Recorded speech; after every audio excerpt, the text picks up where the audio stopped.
جناب ام سلمہ روایت کرتی ہیں کہ ایک روز رسول اللہ صلی اللہ علیہ وسلم آرام فرما رہے ہیں اور ادھر سے دیکھتی ہیں کہ امام حسین ہیں جو دروازے پہ آئے ہوئے ہیں، اور بی بی ام سلمہ کہتی ہیں کہ میں اس توجہ کے ساتھ تھی کہ امام حسین کہیں رسول اللہ کو جگا نہ دے، وہ سو رہے ہیں، آرام فرما رہے ہیں۔ نبی ام سلمہ کہتی ہے میں ادھر ادھر ہوئی کسی کام سے تو امام حسین دوڑتے ہوئے رسول اللہ صلی اللہ علیہ وسلم پہ آئے اور آ کر بطن مبارک، رسول اللہ سو رہے تھے کمر کے بل، اور آ کر رسول اللہ کے پیٹ پہ بیٹھ گئے امام حسین۔ 5 سال کا سن تھا مظلوم کربلا کا، رسول اللہ کی آنکھ کھل گئی۔ خود روایت کرتی ہیں کہ اسی دوران جب دیکھی نا محبت خداوند متعال نے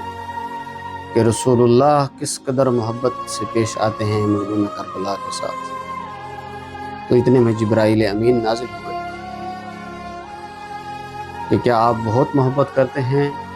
مظلوم کربلا کے ساتھ، حسین کے ساتھ؟ ہاں مجھے بہت محبت ہے حسین کے ساتھ۔ تو اس وقت یہ پیغام دیا کہ یہی آپ کی امت ہوگی کہ جو آپ کے نواسے کو پیاسا قتل کر دے۔ اور پھر اس کے بعد ایک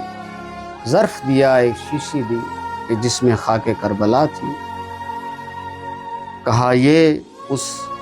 کربلا کی خاک ہے کہ جہاں پر آپ کا نواسہ شہید کر دیا گیا۔ روایت کہتی ہے جب وقت آیا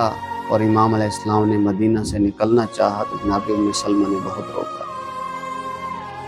کہا میں گواہ ہوں رسول اللہ نے فرمایا تھا کہ اے حسین آپ کربلا میں شہید کر دیے جائیں، اس لیے بہت منع فرمایا، کہا کہیں اور چلے جائیں کربلا نہ جائیں،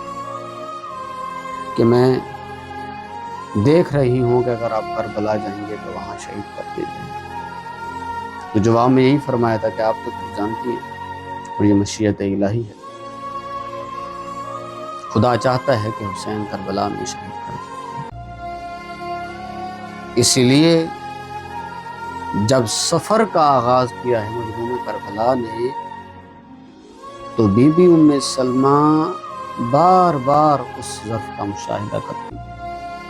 کہ رسول اللہ سے سن لیا تھا کہ جس دن آپ شہید کر دیے جائیں گے